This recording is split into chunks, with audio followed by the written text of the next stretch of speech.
Hello दोस्तों, आज हम भारतीय संसद के बारे में जानेंगे और इसमें जितने भी महत्वपूर्ण प्रश्न होंगे उस सारे प्रश्न को आज हम कवर करेंगे। तो चलिए शुरू करते हैं।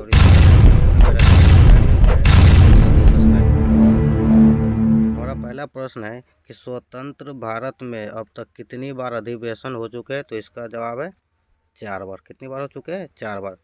क्या राष्ट्रपति या उपराष्ट्रपति कभी संयुक्त अधिवेशन की अध्यक्षता करता है? तो ये कभी नहीं करते हैं। ठीक है, आगे एक वर्ष में कम से कम कितनी बार संसद की बैठक होना आवश्यक है? तो इसका उत्तर है 2 बार। संसदीय प्रणाली में कौन सी प्रथा भारत की देन है? तो कौन सी प्रथा है? तो शून्य काल प्रथा भारत की देन है।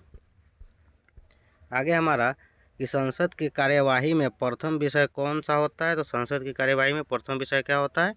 प्रश्न काल। क्या होता है? प्रश्न काल। आगे है कि सांसदों के वेतन का भुगतान कौन करता है? तो सांसदों के वेतन का भुगतान कौन करता है? तो संसद करता है। आगे हमारा किस विधेयक को संसद में दोनों सदनों द्वारा अलग अलग विशेष बहुमत से पारित करना है? तो कौन सा विधेयक है? तो संविधान संशोधन विधेयक। ठीक है। आगे कि भारत की संघीय व्यवस्थापिका को किस नाम से जाना जाता है? तो है संसद। भारत की संघीय व्यवस्थापिका को किस नाम से जाना जाता है? तो संसद के नाम से। आगे हमारा संसद का निम्न सदन किसे कहते हैं? तो संसद का निम्न सदन लोकसभा को कहते हैं। संसद का उच्च सदन राज्यसभा को कहते हैं। ठीक है। चलिए आगे कि संसद के किस सदस्य को गैर सरकारी सदस्य कहते हैं? संसद के किस सदस्य को गैर सरकारी सदस्य कहते हैं? तो मंत्री के अतिरिक्त अन्य सभी सदस्य को क्या कहते हैं? गैर सरकारी सदस्य कहते हैं। ठीक है। आगे हमारा भारतीय संसद के अंग है। तो भारतीय संसद के मुख्यतः 3 अंग है: लोकसभा, राज्यसभा और राष्ट्रपति। ठीक है। आगे है कि संसद के 2 क्रमिक अधिवेशनों के मध्य का समय अंतराल कितना होता है? तो संसद के 2 क्रमिक अधिवेशनों के मध्य का समय अंतराल 6 माह होता है। कितनी होती है?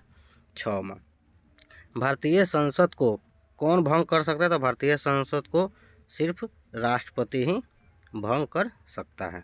ठीक है। आगे हमारा कि भारतीय संसद की संप्रभुता किससे प्रतिबंधित है? तो भारतीय संसद की संप्रभुता न्याय समीक्षा से प्रतिबंधित है। ठीक है। चलिए आगे चलते हैं। आगे हमारा प्रश्न है कि साधारण विधेयक से संबंधित गतिरोध को दूर करने के लिए संसद के दोनों सदनों संयुक्त बैठक कौन बुलाता है? तो वह राष्ट्रपति। ठीक है। आगे हमारा कि संसद का अस्थाई सदन कौन सा होता है? तो संसद का अस्थाई सदन राज्यसभा होता है। ठीक है। और संसद का अस्थाई सदन लोकसभा, तो जो प्रत्येक 5 साल पे भंग होता है। आगे हमारा संसद के किस सदन को प्रतिनिधि सभा कहा जाता है? तो संसद के लोकसभा को क्या कहते हैं? प्रतिनिधि सभा कहते हैं। आगे है कि स्वतंत्र भारत में अब तक कितनी बार संयुक्त अधिवेशन हो चुका है? तो स्वतंत्र भारत में अब तक 4 बार संयुक्त अधिवेशन हो चुका है। कितनी बार हो चुकी है? तो 4 बार। ठीक है। चलिए आगे चलते हैं। आगे हमारा प्रश्न है कि संसदीय प्रणाली वाली सरकार को अन्य किस नाम से जाना जाता है? तो संसदीय प्रणाली वाली सरकार को संघीय सरकार के नाम से क्या होता है? जाना जाता है।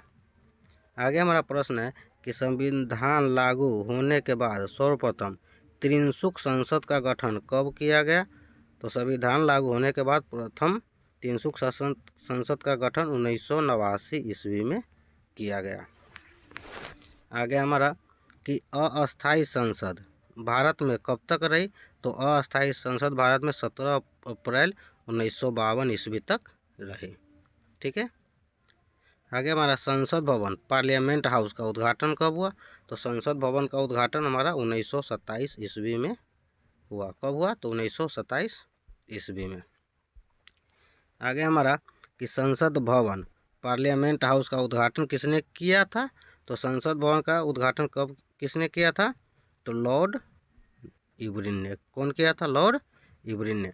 भारत की संचित निधि से आगे हमारा कि भारत की संचित निधि से धन निर्गम पर किसका नियंत्रण होता है? तो किसका होता है? संसद का। किसका होता है? संसद का। आगे है कि राज्यसभा और लोकसभा की संयुक्त बैठक कब होती है? तो राज्यसभा और लोकसभा की संयुक्त बैठक, लोकसभा और राज्यसभा में जब मतभेद होती है तो क्या होता है? संयुक्त बैठक होती है। ठीक है, चलिए आगे चलते हैं। तो चलिए आज के लिए इतना ही। आप लोगों को मेरा वीडियो अच्छा लगे तो लाइक और सब्सक्राइब करें।